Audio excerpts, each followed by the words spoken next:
सतगुरु जोगी पीर धाम से समझेंगे तन मन धन की सेवा बारे ज्ञान। सेवा दो तरह की होती है और तीन चीज़ों से होती है।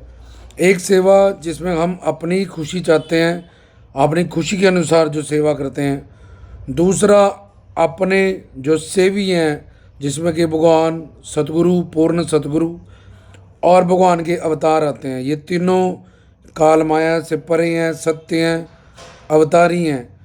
तो इनको खुशी देने के लिए जो हम करते हैं उसका नाम सेवा। सेवा कोई प्रेम, शरणागति, भक्ति, ये उसके सब पर्यायवाची शब्द होते हैं। जैसे कि पानी, जल, नीर। ऐसे भगवान को पाने के लिए कर्म, धर्म, ज्ञान, योग और प्रेम मार्ग है। तो कलयुग में प्रेम मार्ग से ही साधना होती है। प्रेम को ही भक्ति या सेवा या समर्पण मार्ग कहते हैं। तो सेवा दो तरह की, जिसमें हम अपनी खुशी देखें, ना कि अपने राधे इष्ट देव की, ना सतगुरु की। एक तो सेवा ये है, एक है जिससे हरि गुरु भगवान को खुशी मिले, ये है परम सेवा, ये है सच्ची सेवा। और जब हम अपनी ही खुशी देखते हैं, जब गुरु का, बाबा जी का, जब अवतारों का, संतों का, शास्त्रों का हुक्म काट के जब उसके विरुद्ध जब चलते हैं, तो फिर हम दास हैं, वो मालिक हैं। तो फिर जब हम अपनी मर्ज़ी चलाएंगे, अपना हुक्म चलाएंगे, हम मालिक हो जाएंगे, तो उनको दास मान लेंगे। तो उनके पास तो शक्ति है, कृपा है, रहमत है, अलौकिक है, अद्भुत, अगम, अगोचर हैं वो। और हम जो 84 लाख में घूमने वाले हैं, अगर हम स्वामी हो जाएंगे और उनको दास समझ लेंगे, तो फिर झोली कैसी भरेगी। तो इसलिए दूसरी सेवा जिसमें हरिगुरु भगवान की, अपने अवतार इष्ट देव की, सतगुरु की खुशी देने का लक्ष्य होता है, तो इसको सेवा कहते हैं। सेवा तन मन धन से होती है।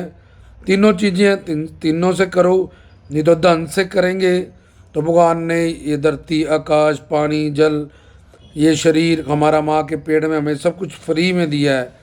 और बोला है कि दसवंध दान कर, ताकि तेरी कमाई में बरकत हो और तेरी कमाई में वृद्धि हो। इस धन को अपनी शरीर और शरीर से जुड़ी वस्तुओं पे खर्च करने की कोई सीमा नहीं है, अपनी इंद्रियों पे। इसलिए धन से सबसे पहले शुरू होते हैं। और जो दान नहीं करते हैं वो गरीब बनते हैं, दलीदर बनते हैं, फिर नरक जाते हैं, फिर जन्म मिलता है, फिर गरीब, दलीदर, पापी, गरीब, दलीदर, पापी, इस तरह से उनका चक्कर चलता रहता है। इसलिए दान करना परम आवश्यक है। आज जो रोटी, कपड़ा, मकान सबको मिल रहा है, वो कुछ ना कुछ उन्होंने दान किया है। इसी वजह से प्रभु ने उसमें प्लस करके 10 गुना हमें रोटी, कपड़ा, मकान के रूप में वो दिया है। तो पहले धन से, फिर तन से। अगर गुरु के 1000 चेले हैं तो सबको तो सेवा मिल नहीं सकती। और हमने भी गृहस्थी जीवन के बहुत सारे काम करने होते हैं, और गुरु ने भी परोपकार में लाखों जीवों को उतारना है। तो कभी कभी गुरु की सेवा सौभाग्य से मिलती है, कोई चेला यहाँ, कोई वहाँ।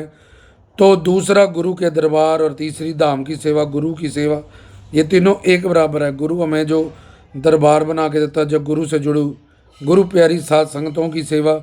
इसलिए तन की सेवा भी 24 घंटे सबको नहीं मिल सकती है। तो तीसरा मन की सेवा, तो गुरु की आज्ञा का पालन करना, उनके हुक्म में रहना, उनके नाम, गुण, रूप, लीला, धाम का कीर्तन करना मन से। ये कोई भी कर सकता है। भगवान ने अंदर से, मन से, सूक्ष्म शरीर सबको एक जैसा दिया है। स्थूल शरीर, सूक्ष्म शरीर, कारण शरीर। तो ये सूक्ष्म शरीर या ये मन, जिससे हम अपने हरि गुरु भगवान के नाम, गुण, रूप, लीला, धाम, संत, इनका हमने कीर्तन करना है। और ना किसी चिंता और ना चीता, ना फ्यूचर ना पास्ट, एट प्रेजेंट में उनके नाम, गुण, रूप, लीला, धाम का कीर्तन करना है, सत्संग करना है, जिज्ञासा भाव से गुरु से ज्ञान प्राप्त करना है, तन मन धन की सेवा करनी है। मन से उनके हुक्म में, जैसे एक टीचर के पास स्टूडेंट, एक डॉक्टर के पास एक पेशेंट रहता है, एक वकील के पास हम जाते हैं, तो उसकी पूर्ण शरणागति को कबूल लेते हैं। अपने हरि गुरु भगवान आराध्य इष्ट देव की, पूर्ण सतगुरु की पूर्ण शरणागति को कबूल के तन मन धन से हमें सेवा करनी है। क्योंकि सेवा ही वो मार्ग है कलयुग में कल्याण करने के लिए। शुरू से लेके अंत, मध्य, अंत के बाद भी हमने सेवा ही करनी होती है। गुरु के धाम में जाके गुरु प्यारी साध संगत की, गुरु चरणों की, और हमें धरती पे गुरु ही प्राप्त होते हैं अवतारों के रूप में। गुरुर साक्षात परब्रह्म गुरुर ब्रह्मा गुरुर विष्णु गुरुर्देव महेश्वरा गुरुर साक्षात परब्रह्म तस्मै गुरुवे नमः। इसलिए पूर्ण गुरु का लड़ पकड़ें और तन से सेवा करें ताकि निहाल हो जाएं, मालो माल हो जाएं। और सेवा करने से धर्म अर्थ काम मोक्ष चारों पुरुषार्थ सफल होंगे। जगदानंद आत्मानंद ब्रह्मानंद प्रेमानंद चारों तरह के सुख मिलेंगे। इसलिए सतगुरु की सेवा सफल है जो कोई करे जी लाए।